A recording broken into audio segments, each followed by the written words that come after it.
정말 중요한 말씀을 하셨는데, 이게 자유통일의 주체 세력이 되어야 할 한국의 보수 세력이 윤석열 전 대통령의 무법한 또는 무도한, 무모한 계엄으로 지금 위기에 몰려가지고 이제 조기 대선 판국에 들어갔고, 지금 별다른 무슨 뭐 기적 비슷한 게 없으면은 이재명 후보가 상당한 차이로 당선될 수 있는 그런 이제 코스가 정해져 버렸습니다. 근데 그동안에 이 계엄 사태, 그 뒤에 탄핵 찬반 사태 때도 우리 니시오카 선생이 한국에 몇 번 오셨는데, 특히 니시오카 선생과 한국의 보수 세력이 북한 인권 문제를 매개로 해가지고 매우 친밀한 관계를 유지해 왔는데, 한국의 보수 세력의 변화라고 그럴까요? 분열상이라고 그럴까요?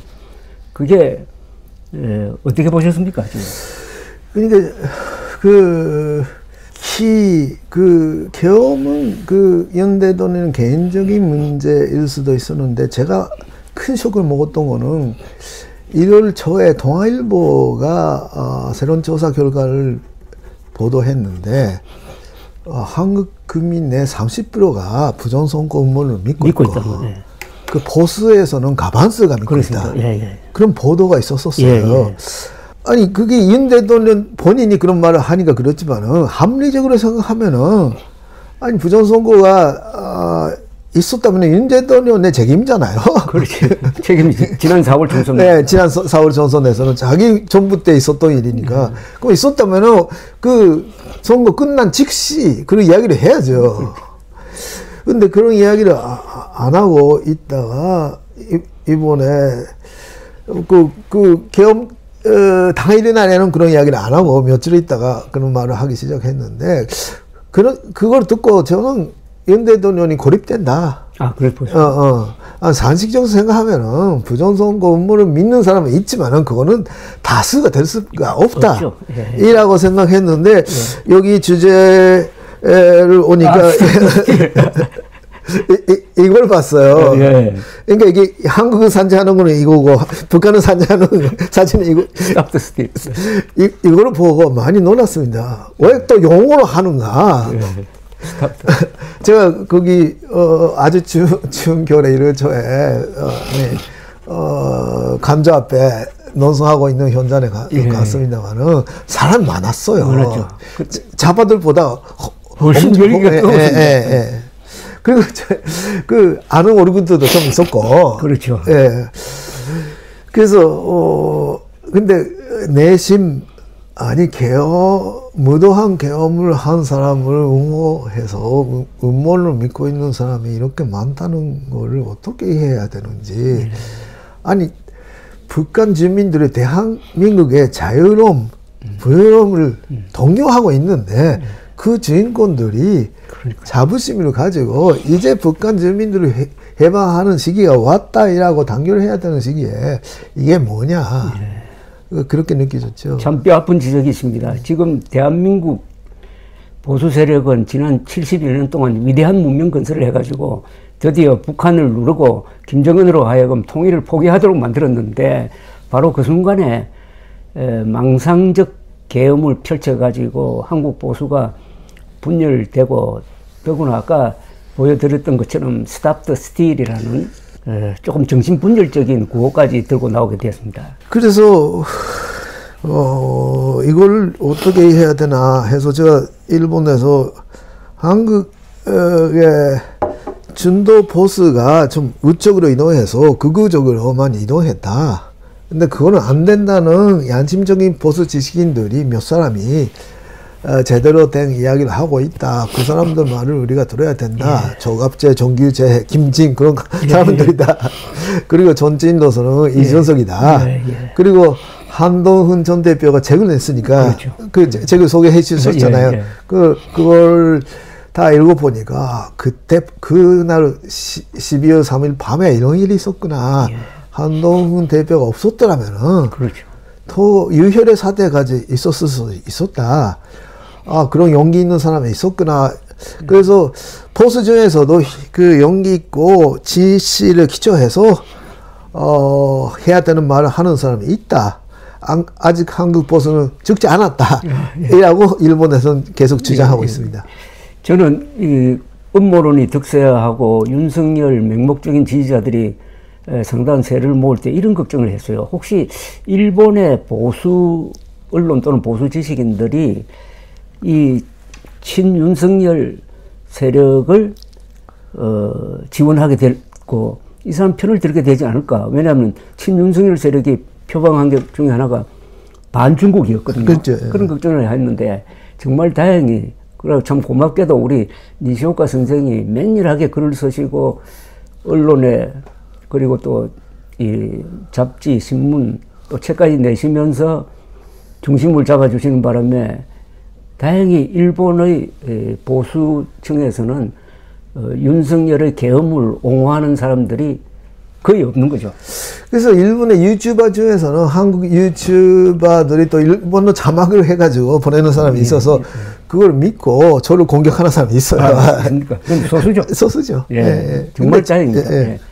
만약 그런 아주 나쁜 연대가 한일 간에 이루어졌다면 이건 정말 가공할 사태인데, 자, 그런데 지금 이제 조금 더 세부적으로 들어가서 이 보수운동이라는 게 결국 이 법과 사실을 기초로 해서 움직여야 되는데, 윤석열의 계엄은 법치를 무너뜨려 버렸고 윤석열이 주도한 부정선거 음모론은 이 사실을 부정하고 하니까 보수의 어떤 논리가 무너져 버린 겁니다. 그런데 놀랍게도 한국의 보수 지식인 또는 지도층이라는 사람들이 여기에 넘어가서 윤석열을 보수의 어떤 지도자로 여기고 지금까지도 그런 행태를 보이면서 거기에 동조하지 않는 양심 있는 합리적인 보수 세력을 공격하고 있는 이런 양태가 지금 벌어지고 있습니다. 여기에 대해서 니시오카 선생은 일본 분들한테 정말 좋은 정보 있는 그대로 정보를 보내드리고 있는데 이 객관적인 입장에서 앞으로 이거 어떻게 될 것 같습니까? 오히려 그걸 묻고 싶어요. 글쎄요. 그 입장에서. 그러니까 우리 보수 자유우파, 그러니까 보수 자유주의자는 경계해야 되는 적이 두 개가 있어요. 그 좌익 존재주의자. 좌익 존재주의. 근데 우익 존재주의자. 양쪽에 존재주의가 있습니다. 그렇죠. 그러니까 스탈린이 그렸던 좌익 존재주의. 근데 히틀러가 이끌었던 우익 존재주의. 일본은 거기에 갈까 말까 했는데 우리 입장에서는 소화 조남회가 이16 사태를 진압해가지고 그렇죠. 거기 가면 안 된다고 했어요. 그래서 그나마 헌법은 지켰습니다. 일본은. 근데 어쨌든 간에 그 우리 자유우파의 적은 너무 좌파가 강했을 때는 차만 보고 있으면 되었습니다만은 그렇죠. 그러나 지금 상황은 그 1차 냉전이 우리 자유주의 세력의 승리로 끝나고 나서 계급론은 없어졌어요. 중국 공산당은 공산당이지만은 자본주의를 합니다. 그렇지, 맞아. 시장 경제를 해요. 근데 그리고 저하민족의 영광 그런 말을 해요. 그 민족주의입니다. 저국가주의예요. 울트라 나셔널리즘입니다. 울트라 나셔널리즘적인 존재주의는 파시즘입니다. 파시즘. 그러니까 북한 정부는 커뮤니즘부터 파시즘으로 정황했다. 그리고 우리 북한은 보십시오. 3대 세습이지 않습니까? 그렇죠. 백두산의 효동목. 그럼 계급하고 전혀 관계가 없는. 인종주의지. 인종주의. 인종주의가 울트라 나셔널리즘이지 그러니까 우익 존재주의입니다. 그러니까 그러면 우리 보수 지식인들도 애국자니까 민족주의하고는 가깝지만 울트라 나셔널리즘적으로 가면 안 돼요. 그 음모론, 본력, 근정 그렇게 되잖아요. 그 부분에 대한 경계심이 자바들하고 싸워왔던 사람이 좀 약해요. 그러니까 이게 정말 니체가 정말 통찰력 있는 명언을 남긴 게 괴물과 싸우는 사람은 괴물을 닮지 않도록 주의를 해야 한다. 신면 깊은 곳을 들여다보면은 신면이 그 사람을 들여다볼 거다. 그러니까 좌파하고 싸우다가는 영혼을 빼앗기는 수가 있다고 경계를 했는데 지금 한국에서 상당히 그동안에 문재인 정권 때 울분에 쌓였고 이재명 후보가 또 집권을 할 것이다 하는 이런 공포감에 휩싸인 한국의 보수 세력이 괴물과 싸우다가 괴물을 닮아버렸어요. 원래 선동이라는 것은 뭐 잘 아시겠지만 좌익의 전유물 아닙니까? 한국에서는 제일 큰 선동이 북침 아닙니까? 그죠? 북침설이 그죠? 최고의 선동이고 2008년에 광우병 선동, 2014년에 세월호 사고와 관련된 각종 선동, 그리고 이 부정선거 음모론도 사실은 저쪽 진영이 만들어낸 건데 그렇죠. 거기에 대응을 하다가 한국에서는 또 우파가 이런 괴물을 닮아서 선동에 빠지기 시작한 게 광주 사태에 뭐 600명의 북한군이 들어갔다는 게 그 연장선상에서 이분의 부정선거 음모론으로 막 자폭을 해버렸습니다. 그러니까 가장 경계해야 될 괴물과 싸우다가 괴물을 닮아간 이런 실수를 했는데 다행히 한국에는 그래도 한국 보수 지식인들이 다 그쪽으로 가지는 않았잖아요. 그죠? 그렇죠. 근데 문제는 보수 정치인들이 문제예요. 아니, 선거 부전에 비해 저는 정치인잖아요. 그러니까, 낙선한 사람들이 그 당사자인데, 낙선한 사람들이 다 그 부전이 없다는 걸 아니까, 그 한 분만 재판을 하고 다른 사람들은 다 납득을 했잖아요.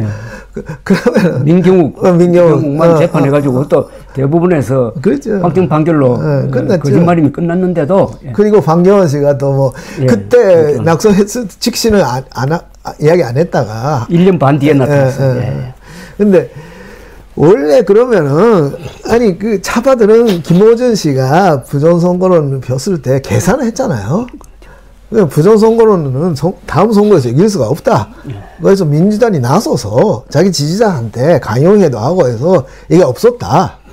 이라고 그야말로 계몽 활동을 했는데 근데 그러면은 아니 2020년 4월에 치고 나서 부정선거 음모론이 유튜브에서 나왔을 때 그 국민의힘 당에서 그렇죠. 적극적으로 그렇죠. 이걸 거짓말이다 믿으면 안 된다는 그 선전을 했어야 되는데 이준석 대표가 그걸 하려고 했다가 주반됐잖아요. 그렇죠. 맞습니다. 그러니까 문제는 지식인지만은 그러니까 그 대다수의 후보들은 그 없다는 걸 알고 있으면서도 그 열선적인 그 지식인 그 운동가들도 우리한테 표를 준다고 착각을 해서 그래서 뭐 반론을 안 하고 그렇죠. 이따가 이 꼴이 된 거잖아요. 그 지금 지적하신 게 이 부정선거 음모론의 제일 중요한 점을 지적하신 겁니다. 그러니까 보수 지식인들의 비겁함입니다. 거짓말임을 누구보다 먼저 아는 사람들이 이건 거짓말이다라는 이야기를 한 사람이 한두 사람밖에 없었거든요. 그렇죠. 그러니까 하태경 의원, 그다음에 이준석 의원, 그다음에 아니라고 몇 분 이야기한 사람이 홍준표, 오세훈. 그러면 합치면 4사람밖에 안 돼요. 근데 이 좌파의 선동과 우파의 선동은 본질적으로 다른 게 좌파가 선동할 때는 거짓말인 줄 알면서 해요. 그건 거짓말인 줄 알면서 이제 표를 얻기 위해서 한다든지 하는 목적을 가지고 하지 않습니까? 근데 이 우파는 원래 선동의 기술이 좀 부족해가지고 진짜라고 믿어버리는 거예요. 진짜라고 믿어버리니까 여기서부터 이제 문제가 한쪽은 수단으로서 거짓말을 하는데 이쪽은 신념으로서 거짓말에 속아 넘어가서 이 지경이 되었습니다. 그러니까 한국 보수의 정치인 지식인이라면 한국 보수의 지도층인데 지도층의 비겁함이 오늘날 한때 보수라는 사람들의 반 이상이 부정선거 음모론에 빠져버리는 일대 비극을 만들었고 여기서 지금 허우적거리면서 조기 대선이 진행되고 있는데 조기 대선판도 보면은 그 참 북한 인권 문제라든지 이런 데서 앞장서서 싸웠던 그 김문수 국민의힘 후보조차도 지금 부정선거 음모론에서 헤어나지 못하고 사전투표를 폐지해야 된다고 주장을 하고 그다음에 이제 이준석 후보는 가장 용감하게 부정선거 음모론과 싸웠던 그러니까 이 한국 보수를 대표하는 두 후보가 완전히 선명하게 지금 음모론과 음모론 아닌 사람을 지금 갈려 있습니다. 그렇죠. 제가 김문수 지사님하고는 북한인 공동 때문에 오래전부터 잘 알죠. 뭐 동시적 관계. 예, 우리를 많이 도와줬고. 그렇죠. 그래서 그러니까 김문수 지사가 후보가 됐다는 거는 아주 기쁜 일이긴 하는데 스락 연설 듣다 보니까 사전투표를 배제한다는 말이 있어서 좀 실망스러웠습니다. 역시 아무리 강전 세력의 지지를 얻어야 된다고 생각했다 손치더라도 역시 거짓말은 거짓말이니까. 아니 그때 민경 재반에 판결 이거 보면은 합리적인 지선을 가지고 있는 사람이면 다 알잖아요. 그렇죠.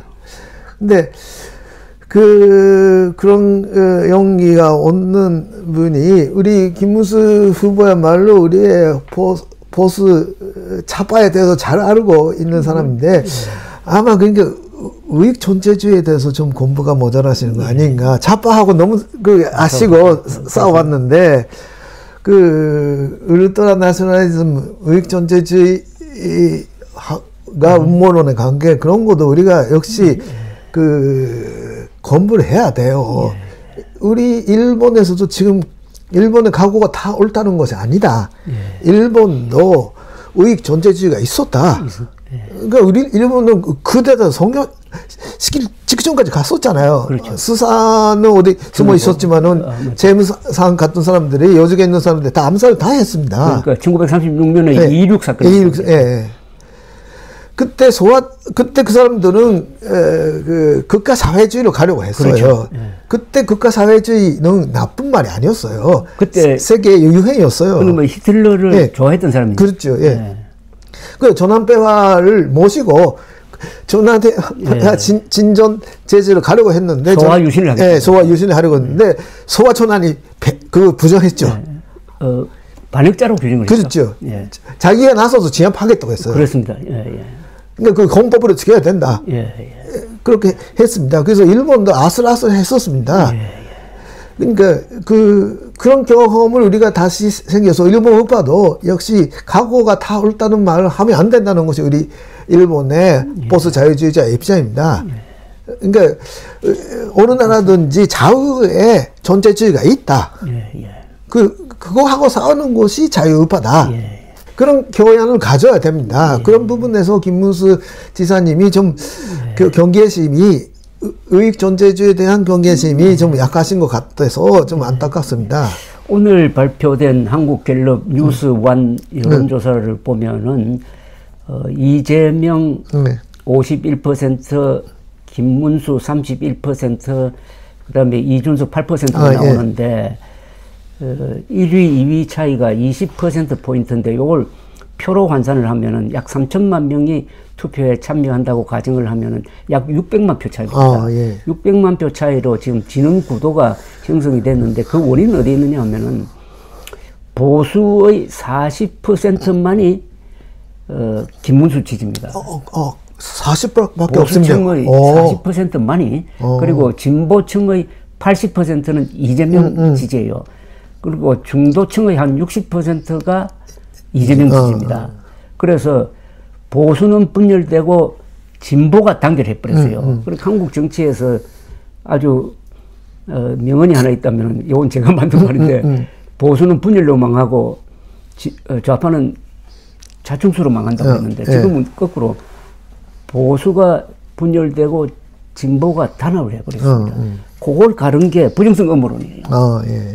그러니까 보수 중에서 지금 김문수 후보를 지지하지 않는다는 사람이 약 60%거든요. 그걸로 치면은 이게 다수입니다. 60%인데 이 사람들이 왜 지지하지 않느냐 하면은 부정성 음모론과 윤석열의 계엄을 편드는 것은 이건 아니다라는 생각이 있으니까 결국 앞으로 한국 보수에서의 치열한 노선 투쟁과 정통성 논쟁이 이제 일어날 거예요. 이번 선거에서는 김문수 대 이준석 이렇게 될 겁니다. 뭐 그런 상황입니다. 지금.